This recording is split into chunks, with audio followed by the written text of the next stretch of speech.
Welcome to Exercise for Beginners, where I teach you how to get started if you've never started before.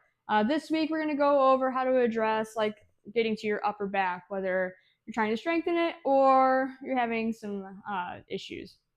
Some upper back discomfort could happen for a number of reasons. It could be posture related, it could be repetitive movement related, it could be, maybe you don't have enough support on your mattress, you're a side sleeper kind of related.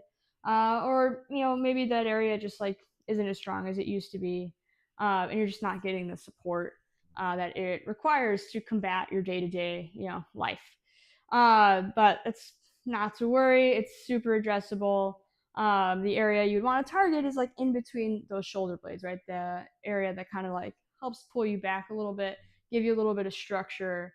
Okay, so for the first couple exercises, you're going to get onto the floor. Everyone's favorite, you're going to lie face down. All right, you're going to grab a band or a towel. Back here. Band, towel, whatever you have. Something that is sturdy. And you're going to lie face down, arms overhead. So we've done some types of Y raises in the past, and this is similar. But we're going to do, with this one, is we're going to add a pull down to it. So you're going to pull those shoulder blades down to your hips. You're going to lift up and pull down to the tops of your shoulder blades. Come back up, down, up, down, up. You don't need to go past your shoulder blades, the tops of them. You're basically hitting the tops of your traps here and coming back. There you go.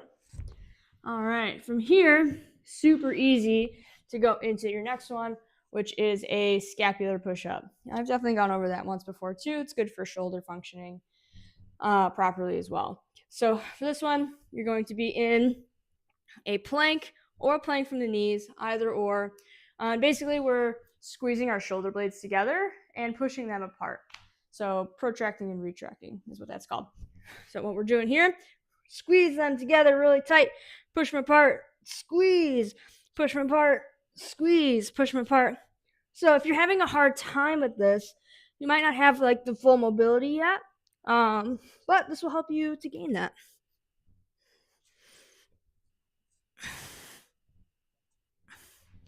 All right. Next, we're going to stand up and we'll get to our next couple exercises. Okay, so like I said, the name of the game is to target in between the shoulder blades there. You have your rhomboids and your middle traps in those areas. And those help you, kind of like you just did on the floor with the scapular push-up, pull your shoulder blades in and push them apart, right? So if you're thinking from a functional standpoint or a postural standpoint, it takes you from here to pulling you back a little bit. Now, it's not the only thing that does that, but it's definitely first line of defense kind of tactic. So your next one here, we're going to do a back fly.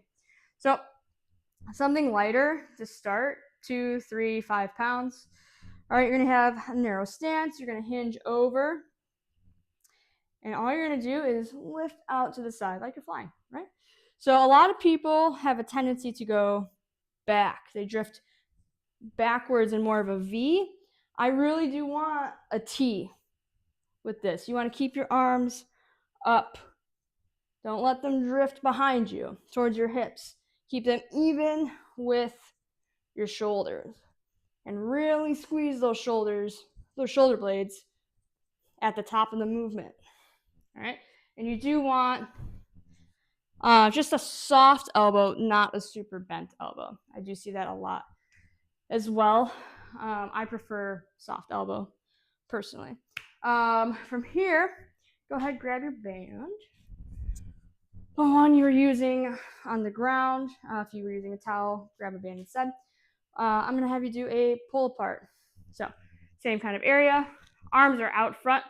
Going to pull all the way 180 degrees and come back. You don't need to overextend past that. All right, but same thing. You want to keep your wrists and elbows just about at that shoulder height.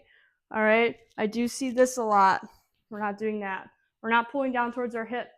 You're pulling into a T. All right, straight across. Now, what's nice about these is you can adjust the tension. If you need more slack, give yourself more slack. If you need it to be harder, put your hands closer. If you want to be even harder, grab both sides of the band, right? This is a heavier one, so one side of the band is enough for me. So yeah, pull to a T. And you want to keep your shoulder blades pulled down towards your hips. So don't let them creep up towards your ears, right? Fold down. Fold down. Good. And last, certainly not least, you're going to grab a mini band. This guy here. So this one, targeting a slightly different area. We're going to target serratus anterior under here. Those are those like rib-looking muscles on bodybuilders that we all see. And we think they're ribs and they're not. So what that does, that helps with some rotation of the shoulder blades, which ultimately helps with overhead movement. But in this case, it'll help posturally and structurally as well.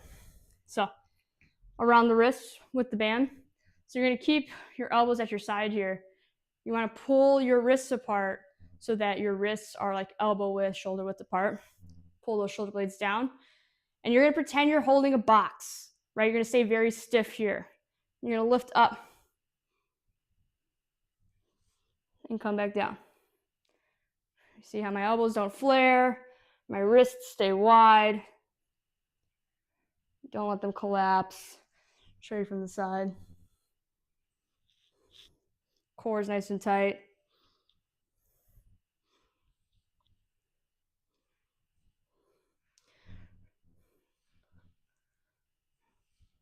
So you will feel that in your shoulders a little bit, but you are getting that serratus anterior as well. All right. Okay, folks, those are your 5 exercises for this week. Again, those kind of target the upper back, but great for shoulder function as well. All right, you have a great rest of your week, and I will see you next time on Exercise for Beginners. Subscribe to my channel if you're just getting started and you want a little bit of guidance.